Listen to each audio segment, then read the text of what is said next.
So this was written by Grant Hughes on October 24th. And we're going to go through each trade. I'm guessing it's 30 different trade ideas, so that is a lot. And we're going to say, do we agree with it on both sides' terms, or do I disagree with it? And then we'll see if I agree more or disagree more at the end of the video. So without further ado, we got 30 trades to go through. Let's just get right into this. Also, like always, I will leave a link to the article in the description below. So Derek White becomes Trae Young's bodyguard. So this would be basically a Derek White for Kevin Huerter swap. Now, initially, I kind of like this. Because for the Hawks side, they get somebody like a better defender that they could play next to Trae Young. And I think this would definitely help them win games next year. And I don't think Kevin Huerter is going to be like a star in this league. But I would think about this trade. Obviously, White's making a lot more money, but the Hawks have cap space. And he's older, but he's not too much older. What is he, 27 years old? And for the Hawks, from the Spurs, I kind of like this because I guess this provides you more shooting. A little more scoring at the 2. I would maybe ask for like a second round pick or 2 in return for this trade. I definitely think I'd rather have Derek White at the moment than Kevin Huerter, but I don't completely disagree with this trade. Maybe Atlanta has to throw in something a little bit more, but hey, I think I can get with this because, you know what, they get a younger, cheaper guard who's a better, probably overall scorer, but I don't know if he's a better overall player, but I can get this if they're definitely rebuilding as well since he's, 23 years old, Kevin Huerter. So we'll move on to the next trade. We got, whoa. So Gordon Hayward, Daniel Tice, and all their three 2020 first round picks for Rudy Gobert. I mean, I would so do this if I were Boston, 100%. Why not? Now, I don't think Utah would do this because 2 super late first, Daniel Tice, not the most valuable pieces in the league. But hey, Rudy Gobert is going to be a free agent next year. He might demand $30 million, and is he worth one of your max contracts if you're going to win? Like, now if Bojan Bogdanovic or Mccollum was a star, one of those max contracts going along with Donovan Mitchell, who's turning into a star, if not one already, then I would be like, okay, if Rudy Gobert's your third best player, yeah, I would give him a max. Like, that's a win-now move. But if you kind of need that number 2 guy, like, Bojan Bogdanovic is good, no, but he's not going to help them go to the finals. They need somebody, like, he can help them, but not as the number 2 scoring option, which he is at the moment. So, I like this trade for Boston. If you're not going to want to pay Rudy Gobert next year, then, yeah, I would do this. But instead of maybe getting 26 or 30, I would ask for Romeo Langford in this. But not a terrible idea. Brooklyn third star inbound, Oladipo for Karis LeVert and Garrett Temple. So I kind of made an Oladipo for Karis LeVert trade in my Realistic Pacers rebuild on Sunday, if you saw that. So I do like this trade for Indiana. Honestly, I don't know if it's that huge of an upgrade getting Victor Oladipo. Yes, on the defensive side of the ball, but Oladipo is also a free agent next year. So if he's not good and they don't bring him back or he leaves, you kind of traded a young star for nothing, or a young promising player for nothing if they don't win it all next year. So I would maybe rather go after Drew Holiday than Victor Oladipo. I like the trade for the Pacers a little bit more than the Nets, but still not a bad offer nonetheless. All right, Charlotte, who needs number 3? So number 3 for Aaron Gordon and 15. Now, if you're Orlando, this maybe ends you up with. Well, this would kind of suck if it goes Edwards and LaMelo to start the draft. I would do this trade if I were Orlando if LaMelo or Anthony Edwards is there at 3, and I highly doubt Anthony Edwards is going to be there. I don't know. I just don't see him being there at 3. So I would do this trade if you can get LaMelo or Edwards. But if Wiseman's the best on the board, then, like, come on, because you already have Bamba and Vucevic. So then you're taking Denny Avdija at 3, and is that really worth trading away Aaron Gordon in 15? So, and yeah, for Charlotte, you get Aaron Gordon, and then you get 15. It's not terrible, but I think if LaMelo's there, you just take LaMelo or Wiseman. Yeah, I'm not a huge fan of this trade for both teams. It's not a terrible trade. I'm just not a fan of it. A lot needs to go, or a lot needs to happen for that to be a good trade. Whoa, Chicago trading for Zach LaVine and Markkanen for Ben Simmons. I think and they get 21. So your core consists of Kobe White, Wendell Carter Jr., Ben Simmons. I don't really know if that makes you much better. So I think I would think about this trade. Yeah, because then you get pick 4 as well, who you could take like Halliburton or something. God. And you get LaVine and Markkanen around Embiid. And then you have Harrison. Holy crap. Okay, that's a lot. I think I would do that if I were Philly. I mean, I know trading away Ben Simmons hurt. I think that's a really good return for Ben Simmons. I think that's like, you probably don't want to trade away Ben Simmons because he's so good.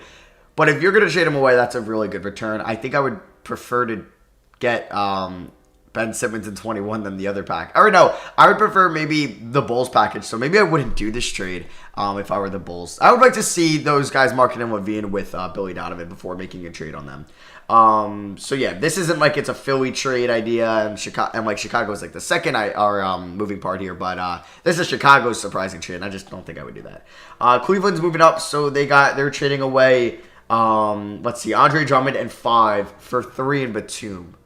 Ooh. So the reason I would probably do this if I were Cleveland, because you're going to end up, I think, with James Wiseman or LaMelo Ball.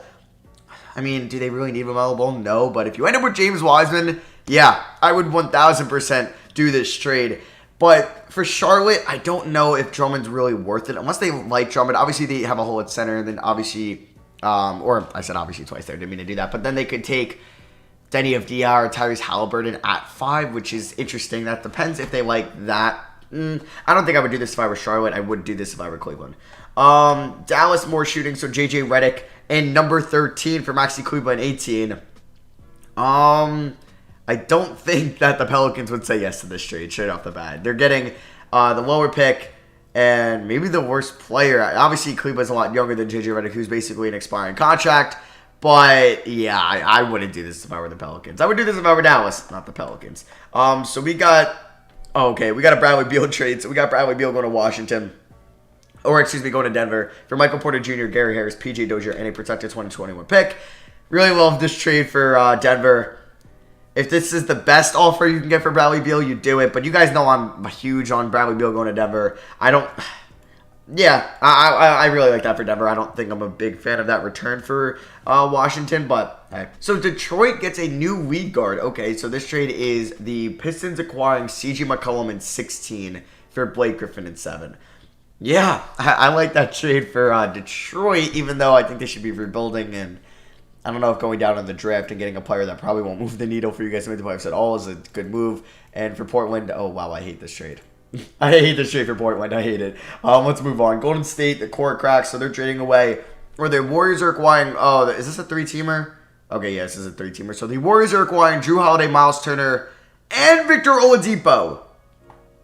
Okay. The Pelicans are acquiring Wiggins, 21, top 3 protected pick, and the Pacers acquired Draymond Green and number 2. And I mean, you're getting the 2nd overall pick. I mean, does Draymond Green really help you? I guess you can move Sabonis to the 5 and then have Draymond at the 4. I'm not really the biggest fan of that trade for the Pacers, because if Draymond Green regresses hard for not being in the Warrior system, because we haven't seen him in the system, then you probably have one of the worst contracts in the NBA. Yeah, you're getting pick 2, which you can use on like a LaMelo Ball or a James Wiseman. I guess a LaMelo Ball would make sense, and then maybe move Brogdon to the 2. Not a crazy idea. Not the worst trade in the world for them. For the Pelicans, they're basically trading away Drew Holiday for Wiggins and a first-round pick. I mean, I just don't like I get getting the first-round pick that's a nice pick to get for Drew Holiday. But Wiggins, no, I don't like him when you're already paying all this money, or you're going to be paying all this money to Brandon Ingram. I don't like that. And for the Warriors, I mean, I love that. I love that a lot. But I just don't think this trade happens, because I think probably the Pelicans say no, and most likely the Pacers say no as well. But yeah, I love that for the Warriors, but I don't think that would happen. Houston Rockets commence teardown. Oh, okay. We have a James Harden trade. So we have Spencer Dinwiddie, Karis LeVert, Jared Allen, Karuk's 19, and an unprotected 2022 for James Harden. Imagine Kyrie, Harden, and Durant all in their primes, or KD maybe getting out of his prime, and same with Harden. But you know what I mean. There's still top 5 players in the NBA, top 7 players. That would be kind of crazy. I don't know if the Rockets would accept this, but hey, the new GM might want to change it up. I mean, for the Nets, I would 100% do this trade. If I were the Rockets, I don't know if I would really think Karis LeVert and like Jared Allen are like the 2 young assets you would want to get for James Harden. All right, let's move on. We got Miles Turner yields picks. So we have the Pacers acquiring 3 and 32 for Miles Turner to the Hornets. So I actually do like this trade, because you can maybe end up with a LaMelo Ball, or you can end up with, I guess it would be James Wiseman to replace him. I don't mind this trade for the Pacers. For the Charlotte Hornets, it comes down to, who do you think is going to be a better player, James Wiseman or Miles Turner? That's pretty much what it comes down to. But I think if LaMelo Ball's there for Charlotte, you got to just take LaMelo Ball and not make that trade. Clippers, playmaking problem solved. So we have the Clippers getting Ricky Rubio from the Phoenix Suns for Patrick Beverley, Landry Shamet, and his many second-round picks as the Suns want. I mean, Rubio's a solid defender, but Beverley is obviously better, but Rubio is a better playmaker. You lose Shamet for shooting purposes. I actually don't mind this trade for the Suns. I actually love this trade for the Suns. Because you're getting a good young shooter in Landry Shamet, and you're getting second-round picks for Ricky Rubio, who's got 2 years left on his deal. I like this trade for the Suns. I'm not the biggest fan for the Clippers in that move.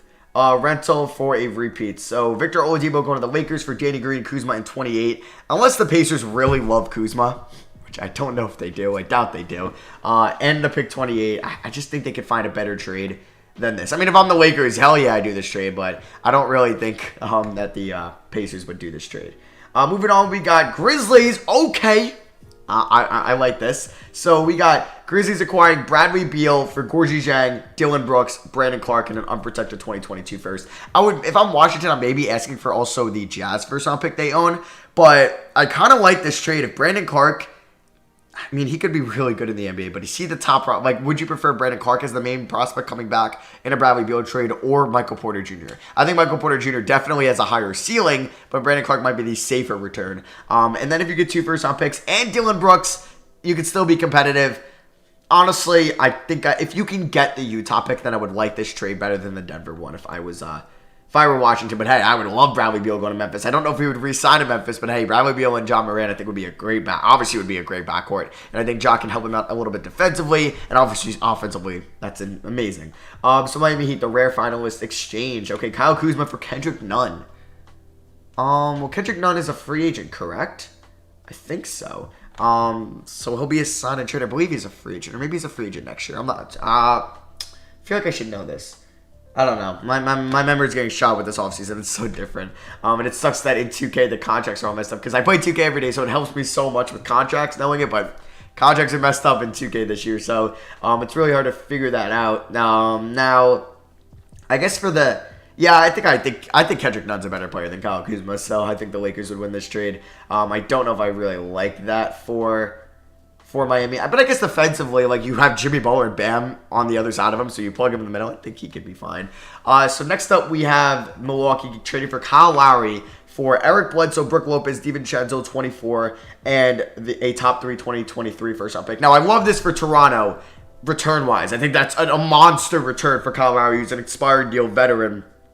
But I think if you do this trade and you get Eric Bledsoe, and you're already paying Norman Powell, and you're going to keep OG Anunoby in 2021, do you have enough to go after Giannis? And I don't think that they would want to make this trade if they can't get Giannis now. They could maybe flip Eric Bledsoe and one of those first-round picks on draft night next year, like how the Nets traded Allen Crabbe this year to have or 2019 to get enough money to sign KD and Kyrie. Now, they could do something like that, and Masai can get his stuff done. So, I mean, yeah, if they're going to be able to move Eric Bledsoe a year from now, and that team could still probably make the playoffs next year, I like it. I actually like this trade a lot. We got Minnesota, the ideal cat complement. Aaron Gordon for 17 and James Johnson and a 2020 swap. Aaron Gordon for 17. I would maybe want Culver instead of the swap. Yeah, Culver or probably Culver instead of the swap. And then I think I would like this for both teams. Yeah, I think so. Because I think Aaron Gordon would be perfect next to Cat, and I think getting Culver in 17 for Aaron Gordon, you can finally, when he's healthy again, put Isaac at the 4, and then you'll figure out your small forward spot. Either it's Chumo Kiki or Jared Culver for the time being. So Pelicans, here's your defense, SVG. So Pelicans are getting Rudy Gobert for Lonzo Ball, Hayes, and the 13th pick in the draft. Now, I like that return for Utah. I do. I think I would make that trade because then this opens up a lot cap-wise in 2021 when Mike Conley will be a free agent. I don't know if you can lure another free agent to Utah, but you can wait on re-signing Mitchell, sign, I don't know, Andre Drummond, somebody like that, who can kind of give you similar stuff to Rudy Gobert, at least rebounding-wise, and maybe shot blocking. Obviously, Andre Drummond is nowhere near Rudy Gobert as a player. I think Rudy Gobert is the third best center in the league. Third or fourth best center in the league. And then I would have Drummond probably near 10-ish, maybe lower. I don't even know if he's top 10 off the top of my head. So and like this will allow you not to. I don't know why I'm talking about Andre Drummond, but this would allow you to basically not have to overpay for Rudy Gobert in 2021, which I think would be huge. So I like this trade. I like this trade for both teams. I think Rudy Gobert should get traded, but I don't know if he will. New York gets Zach LaVine, so Zach LaVine for 8 and either Frank or Dennis Smith. I don't like the Zach LaVine fit with RJ Barrett. As much. I think the Knicks should draft a point guard or Devin Vassell at 8, and I don't think getting Zach LaVine is what they should do. Thunder trading Chris Paul and Mike Conley, or they're swapping, but the Thunder get the Jazz 25th pick in the draft. I would probably do this if I were OKC, if this is the best Chris Paul offer you're going to get, because you get an expiring contract in Mike Conley, who can help still mentor, who's a great mentor for Shai Gilgeous-Alexander, kind of how Chris Paul probably was, and you get a first-round pick. You get off Chris Paul's contract, 3 years earlier? So, and for the Jazz, I think I would do this trade. I think I would. I think this, obviously, probably still not a championship team with Chris Paul, Mitchell, and Gobert and Bojan, but hey, it's definitely better than Mike Conley. Next up, we have the Magic. No more spending on centers. Is this a Vucevic? Yep, it's a healed Rashawn Holmes at number 12 for Vucevic at 15. I would so do this. So do this if I were Orlando, because you get more scoring, which you need in Buddy Hield. Guess you kind of have crowded wings, I guess, with Chuma. Well, Isaac's hurt, but Chuma, Fournier, Ross, and Hield. But I guess you can make that work. You're getting Rashawn Holmes, so you'd have Rashawn Holmes and Mo Bamba. You could finally play Mo Bamba. And then, Vucevic, you're trading away your best offensive player, but you're moving up 3 spots in the draft. You can play Mo Bamba. I like this trade for Orlando. I am a fan. And for Sacramento, I think this is fine as well. Paying up to save money for Philly. This is Mike Conley for Tobias Harris, Matisse in 2021. Wow. So they're giving up their first-round pick this year and Matisse Thybulle, arguably one of the best defensive players from the 2019 class, for basically an expiring contract. I don't think you should do that. If that was Al Horford, maybe I would think about it. I would probably do Al Horford and Matisse, and that's it for Mike Conley. Giving up another first, I don't think I would do that. Like, if I'm Utah, I would do Mike Conley for Al Horford in 21. You get a free first. I don't think I like this trade at all for either team. I actually love this trade for Utah. But I kind of hate this trade for Philly. Don't do this. That would just be stupid. Phoenix superstar swap. So we have a Ben Simmons and Josh Richardson for Devin Booker and Rubio. I don't think Phoenix would do this trade. I think Philly would think about this trade, definitely. Yeah, but I think this would be a pretty not a good trade for Phoenix. I like this for Philly, not for Phoenix. Portland trading for Klay Thompson for McCollum, Collins, and 16. Yeah, the Warriors would say no. I would probably do that if I were Portland, but Golden State would never. They would never. Sacramento, Collins for Marvin Bagley and number 12. And they also get the rights to swap first on 2020 and first in 2021. That's a good haul for John Collins. That's a good haul. And for Marvin Bagley, you get a year of team control. You get to save money. You don't have to overpay for Collins if you don't think he's a max player and he's going to want a max next year. Honestly, you get 12 and a swap in 2021. So if the Kings are worse than you get there first. I kind of like that. Next up, we have the Horford reclamation for the San Antonio Spurs. So Al Horford and Matisse Thybulle for Aldridge and Patty Mills. You're basically taking on the Al Horford contract to get a nice young player in Matisse Thybulle for basically LaMarcus Aldridge, who's an expiring vet, and Patty Mills. Yeah, I guess. For Philly, it gives you shooting, a good shooting vet at the point guard position in Patty Mills, and Aldridge, who's probably better than Al Horford. Yeah, I don't mind this trade. I just don't know if San Antonio would want to trade for Al Horford's contract, basically. Yeah, they're getting a good young player for... you know what? Yeah, I guess. It's either I like this for both teams or I don't like it for both teams. I don't know. This is a weird one. Moving on, we got Toronto Raptors and OMG. So it's a OG trade for number 1. What? Okay, so basically it's the Raptors acquiring the number 1 overall pick in the draft and Jacob Evans for OG in 29. Honestly, I like OG Anunoby more than Anthony Edwards. So if you're thinking about taking Anthony Edwards and you're getting OG Anunoby, who he's going to be my, I think, most improved player pick next year, I would think about that. He's got 1 more year of team control, and then he's a restricted free agent in 2021. So you're going to have to pay him next year. But hey, he's going to provide you defense, shooting. I think that's kind of big. And you're getting pick 29 as well, so you're at least getting another first, so you'd still have 17 and 29. I'd do this. I don't know if I would do this if I were Toronto. I don't know. Next, we have the Utah. I like the title of that trade, an OMG trade for number 1. The Jazz, Love finds a way to Utah, so Love for Mccollum in 23. You could play Bojan at the 3. You'd have Love next. I kind of like Love next to Gobert. I mean, I would definitely do this if I were Cleveland. You get an expiring, you get off Love's contract 2 years earlier, and you get the 23rd pick for Kevin Love. I would so do this for Cleveland. I don't think I would do this for Utah. You're not going to have a first either next year or the following year from the Mike Conley trade. I wouldn't really want to trade your first this year. You might as well draft somebody at 23. Next up, we have Washington, or it's the last team, doing the impossible. So, trading away John Wall and number 9 for Devontae Graham and Batum, who opts in. I mean, I guess for Charlotte, no, I don't like this trade. I mean, John Wall is probably going to be good next year, and you're getting a top 10 pick for Devontae Graham, basically, and Nicholas Batum. I mean, pure return, that's great, because you're going to have to pay Devontae Graham, I believe, in 2022, right? Or maybe it's 2021. It's 2021, I think. But for the for John Wall's contract and number 9, I don't know if that's worth it. I think I would definitely do that if I were Washington, but not if I were Charlotte. So yeah, that is going to be for me. Thank you all for watching. Hope you guys enjoyed. Let me know if you agree with your favorite team's trade idea in the comments below. But yeah, if you enjoyed the video, drop a thumbs up. Thank you all for watching. I love you guys, and I'll see you guys next video.